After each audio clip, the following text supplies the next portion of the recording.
this is looking at the opening of inspector calls, and it's really intended to give you an introduction, a kind of sweep through, and then pick up some more sophisticated points as we're going through to help your initial annotation and understanding of the text, then with a view to being able to write about it for an exam.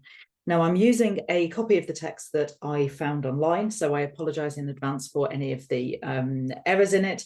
I have already found Sybil Burling is incorrect, so that just needs changing. I think you can probably pretty easily find this copy online if you want to use it for your work yourself. So I'm going to assume that you've had a read through of it and that you're quite happy with the kind of core meanings of it before we pick some stuff up. Now, what I would make sure you've got from the opening is obviously the idea of it being set in 1912, and spring in 1912 is important. It's important that this play, which is written in the mid-1940s, so 1945, 1946, is being set in Edwardian times, because you have the dramatic irony. So a dramatic irony is where the characters don't know something that the audience does, which allows us to look back on things that people like Mr. Burling are saying and judge him accordingly. Because obviously you'll know that big speech where Mr. Burling's going on about there won't be a world war and the Titanic is unsinkable. So we are going to establish Mr. Burling as unreliable, and by extension, we are going to establish the capitalist system that he represents as unreliable. Now, you can see there's already some annotation on this, so I'll just kind of explain what all that's about. Our setting in an industrial city in the North Midlands, again, is important because we have this idea of post-industrial revolution and social mobility. So the idea that there is now an indirect challenge to the established British class system, where, you know, it is no longer kind of settled wealth on these families who have been, you know, in power and landed and titled for, you know, generations and generations and generations. There is now a style of new made man coming up through the ranks, and Mr. Burling is one of those. He is new rich rather than Gerald Croft and his family that represent the kind of old money, old rich people. And there would have been a tension between the two of them. There would, the two kind of groups, because, you know, if you think now how, I don't know, maybe a member of the royal family might behave towards a lottery winner. Okay, it would be that kind of, oh, they have no class kind of way, just to do that in the most general stereotypical terms, and apologies to any liberated members of the royal family. Okay, so other things we can pick up on: spring, kind of usually associated with new beginnings, but it's also got to be spring because the Titanic hasn't sunk yet. In terms of the stage directions, it's very tempting to whiz through that great big italicized part, but I think we need to pick up on a couple of bits of it. First of all, the first yellow bit that says the general effect of the Burlings' house basically is substantial and heavily comfortable, but not cozy and home-like, becomes a kind of symbol for their lives. It's all for show. It looks nice, but really it's not very nice underneath. So the furniture and the setting itself becomes a metaphor. And at the bottom of that, we've got the lighting starts off as pink and intimate until the inspector arrives, and then should be brighter and harder. So pink and intimate, if you think of, you know, this is a play, and we can't lose sight of the fact that it's a play. So we've got this idea of the kind of soft, idealized, kind of romanticized, everything is super lovely, kind of flattering lighting. It is Priestley using this stage effect, this lighting effect, to show that really the Burlings aren't looking too hard at their existences. They are really just kind of comfortable and smug, right? When the inspector arrives, obviously he is inspecting. I've put the note clinical scrutiny, that almost becoming a kind of near medical sort of white light, that sense of it being very unforgiving and harsh. The little bit of the asterisk you can see leads up to that grade 9 point above, You know, if you want to take the point, when the inspector comes in later on, it is in fact Edna, the maid, who changes the lighting at Mr. Burling's kind of command. Therefore, she is representing the working class and is aligned with the inspector. So between them, you know, the working class, the inspector and Edna, are turning that kind of scrutiny, that inspection on the Burling family. And again, by extension, everybody like the Burling family whose acts need to be questioned. And we then don't kind of miss out this description of the characters that we get in the first set of stage directions, because it really is useful in terms of exposition. If you're talking about exposition, you've got those processes of setting out the kind of or introducing the characters, establishing the setting, and starting to build up the themes and ideas. So we have the Burling family who have a maid, so they are of a certain level of wealth and affluence, and the accoutrements, the kind of props, if you like, that are on the table are those of kind of, you know, the luxury and indulgence of a fine dinner. You know, port is a fortified, so a strengthened wine, which was associated with wealth and affluence being taken after a meal. And as you realise kind of later on, there is this sort of older tradition of the men having their cigars and port and the ladies withdrawing to the drawing room. Tails and white ties are kind of really the top level of dress, formal dress. So, you know, it is clearly an important evening. This is not a run-of-the-mill dinner. And then we move into our descriptions of each character and your character notes. And I would be starting as early as you can, a set of notes on Burling, a set of notes on Mrs. Burling, you know, each character, just where you're collecting together some quotations that you can quickly learn and easily drag out in essays. Oh, I'm just going to get rid of that apostrophe because it shouldn't be in there. Okay, so we've now got Arthur Burling, heavy looking, rather portentous man in his middle 50s with fairly easy manners, but rather provincial in his speech. Okay, I think whoever has typed this up, to whom I'm incredibly grateful, has obviously made the odd kind of typo there. Heavy looking, portentous, you know, he's slightly sort of imposing, he's slightly self-important. His easy manners and provincial accent mark him out as this kind of new money guy. He's not talking in kind of what we used to call as Queen's English, guessing it's now King's English. He's not talking in that received pronunciation, that, you know, frightfully kind of well-spoken kind of way. He has got a regional accent, so he would have something of a Midlands accent there, right? His easy manners kind of going to be something that his wife picks him up on in terms of his interaction with the servants. The idea that, you know, he's being maybe slightly too informal. He doesn't know the etiquette of things. But he is also sort of self-important and likes the finer things in life. The description of Sybil Burling, I think, is really interesting, especially if you know the rest of the play, right? And if you don't know the rest of the play because you've just started studying it, hold this thought. If you do know the rest of the play, kind of see how you work this through. She's rather cold, so emotionally, she is very reserved, right? That could be stereotypical, woman of the period kind of not showing emotion, you know, the stiff upper lip and all that. But she's also her husband's social superior. So she has arguably come from one of these moneyed families. So she has been the daughter of, you know, Lord somebody or Lady somebody. Mr. Burling has made his own money and has risen up through, whereas Sybil Burling has been born into money, right?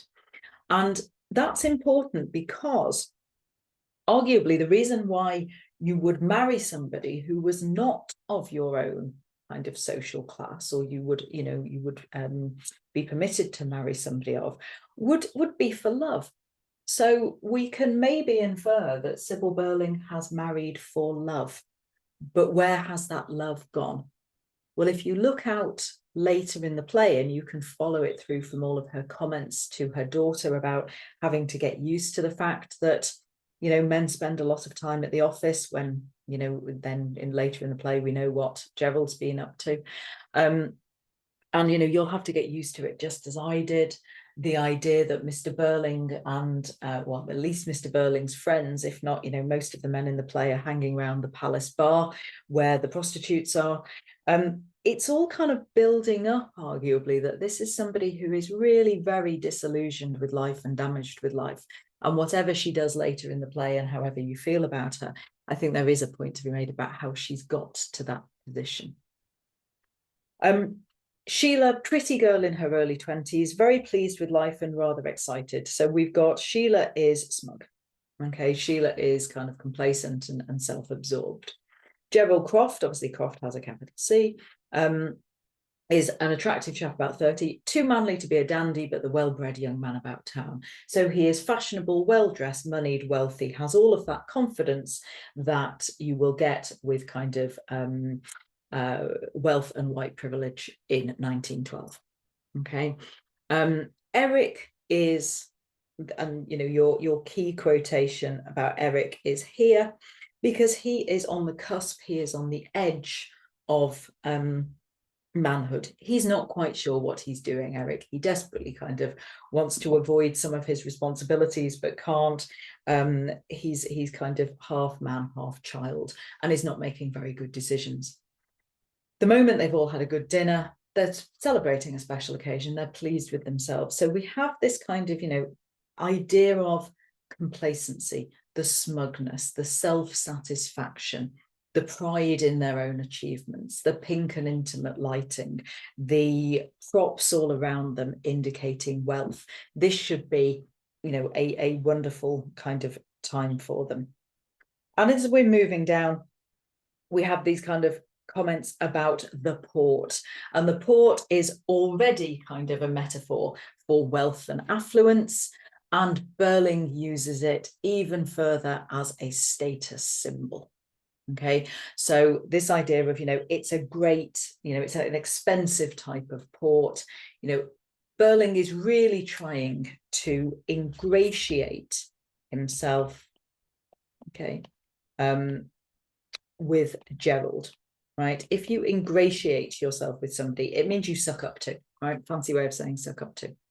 And, you know, it's exactly the same port your father gets, because Burling, there is an undertone here that Burling is kind of aware that Sheila, his daughter, in getting engaged to Gerald Croft, is basically kind of punching above her weight a little bit. You know, she's marrying upper league, and Burling is very pleased about this marriage. Now, a lot of people tend to fall into the trap of thinking that this is a marriage of convenience because of what Burling says later, or, you know, Burling's view of it. I think there is no doubt that Sheila and Gerald are getting married because they are romantically involved with each other. There is no indication that you know, anybody is making them do it to join the factories. But as far as Burling is concerned, it's kind of convenient because it is this meeting not only of families but also of business interests. So when you're writing about Sheila and Gerald's relationship, don't kind of be too cynical about it in terms of, oh, they don't love each other, it's just for business. It's just Burling gets his priorities wrong.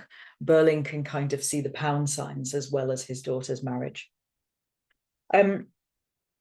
Sheila and Gerald, there's a little bit of sort of backwards and forwards in terms of the port and drinking to the happy couple's health. And we start to realize that this is an engagement party, and you know, it is being thrown for Sheila and Gerald.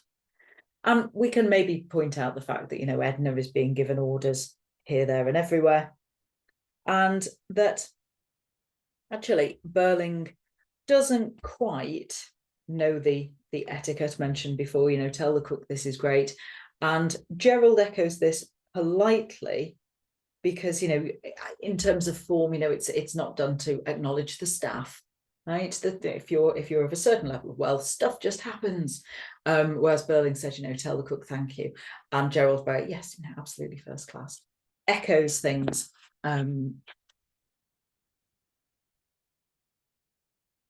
You probably heard the doorbell there. Okay, so getting back to things. So Burling is praising the staff, and Mrs. Burling is very much kind of on form. No, you're not meant to do this. And then this leads us into the idea of being one of the family. And we have the first hints of tension and that things aren't all well with this family. Because the comment about treating Gerald like one of the family gets this idea from Gerald that, look, I've been trying to be one of the family for long enough, right? And Sheila, half serious, half playful, kind of says, well, yes, but there was that last summer when you never came near me and I wondered what had happened to you. And, Gerald says, I was awfully busy at the works. That's what you say. And then Mrs. Burling intervenes and gives this comment that I mentioned earlier about the idea that men with important work to do to spend all their time and energy on their business. You'll have to get used to that, just as I had. There's all sorts of things going on under the surface here, and you might get a question about Sheila, you might get a question about Gerald, you might get a question about Mrs. Burling, or the beginning of the play, and it kind of feeds into all of that. So these tensions are there because later on in the play, Sheila confesses when Gerald kind of puts his hands up to his affair. Sorry if there's spoilers here. Then actually Sheila says, yeah, I knew about it. Basically they were all pretending. And Sheila is prepared to marry him at this point, even though they're going through this pretense, this facade that Gerald was very busy last summer when they kind of all really know he had a mistress, right? And Mrs. Burling kind of wants to cover this over and says, look, they have to spend all their time at work, which gives you that big hint that actually that's what their marriage has been all about, that Mr. Burling, has been doing maybe the same thing, possibly. And Sheila's prepared to kind of get married for the kind of form for the status, and maybe that's what you do. You just don't ask questions. But there is this idea of what happened, and the fact that she is even voicing it, she's not just kind of sweeping it completely away, means that maybe she's different to her mother, and obviously she's going to prove to be very kind of different. So we've got this kind of tension and the idea that there are secrets, there are deceptions, there are lies. Gerald, you can talk about, his kind of hypocrisy, his double standards, the idea that, men are allowed to get away with stuff that the women aren't allowed to get away with. You can talk about Sheila's initial kind of acceptance of this and the fact that she is just prepared to follow in her mother's footsteps. And you can talk about, maybe the damage that's been done to Mrs. Burling as a result. And Eric laughing, again, this is kind of laying that groundwork for Eric being drunk, right? Eric being drunk, Sheila may be having a temper, or there being something to Sheila, if you think that's the best she can do, there is some kind of other edge to Sheila that they all want to hide. And then we move into the next kind of tension. So Eric's drunk, Sheila's got a temper, there's something wrong with Sheila and Gerald's relationship, but then this toast. And again, I would just capitalize Lady Croft there. Again, underlying kind of issue that Burling is, saying it's great that, they're having the party, and it's a real shame that Sir George and Lady Croft can't be with us. Okay, so Gerald's parents, who are the title holders, right? And I'm just checking whether or not that is Sir George and Lady Croft. They seem to have gone away. Okay, a cable is like the old-fashioned equivalent of a text, right? Or a WhatsApp or a DM or so, right? And you get the feeling that Burling would have liked to have thrown a huge party, but really Lord and Lady Croft aren't that impressed with the engagement of their son to the factory owner's daughter, and therefore are not being at the engagement party. So this idea of, I'm not sorry we're celebrating quietly, it kind of implies that yes, he is. They're abroad, it can't be helped. Well, yes, it could.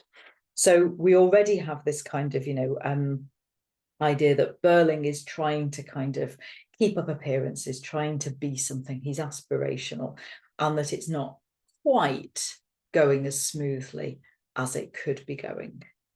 Okay.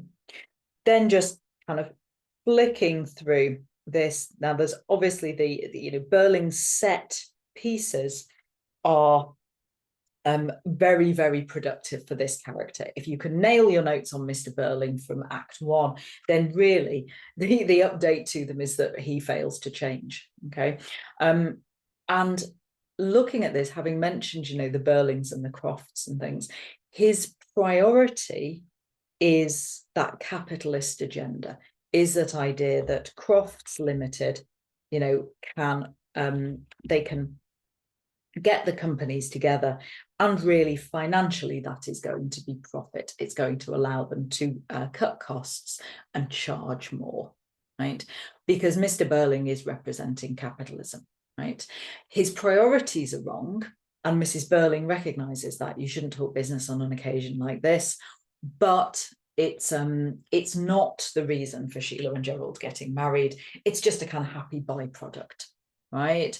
And that means that very quickly we've established Burling as somebody who is kind of focused on money, who is focused on money to the extent that he's prepared to talk shop at his daughter's engagement party. But then his own kind of great big speech later, and I'll come back up to this bit in a moment, his own great big speech later is really setting out, and this hasn't got lots of the capital letters in it that it needs. Okay, so just be aware of that. The idea that he is just unreliable, and therefore very quickly we're establishing Mr. Burling and everything he stands for as something that's not reliable. Pretty much everything he says in that big speech doesn't come true. The opposite happens, right? He also, the fact that he's prepared to take so long talking, this monologue, the idea that he dominates that linguistic space, he's the one with the big speeches, shows, he is confident, he is arrogant, he is prepared to kind of think his opinion is one that needs listening to. He's used to being listened to, even if he's talking a load of rubbish, right? So we've got Burling being established in that way. And just coming up here, seeing what else we've got that reference to Sheila getting a nasty temper, even just in case we missed the kind of hints later. And then we've got the ring, and their relationship. Gerald's in charge. Is the ring the one you wanted me to have? Not the one I chose, the one you wanted me to have. Yes, it is. And the reaction of Sheila to the ring, now I feel really engaged, and I'll never let it out of my sight for an instant. Both of these things are kind of giving us hints for later on in the clue. Later on in the play, there's a clue there. There's a bit of foreshadowing. So she feels really engaged when she's got the jewelry, when she's got the diamond, right? It's about appearances. She should feel engaged the minute he asked her to marry her. It's not. It's that outward symbol. And, again, I'll never let it go out of my sight for an instant. You kind of know it's all going to go wrong the minute she says that, right? And, she is preoccupied with admiring her jewelry, her engagement ring, all the way through the kind of next couple of scenes, and has to be brought back to her dad's attention. Okay, I think we will leave that there. Obviously, we've got Burling's big speech carrying on down there. We've got a real deficit of capital letters in it. So please do put capital letters in. And hopefully that's useful, and we will pick up from there next time. Bye now.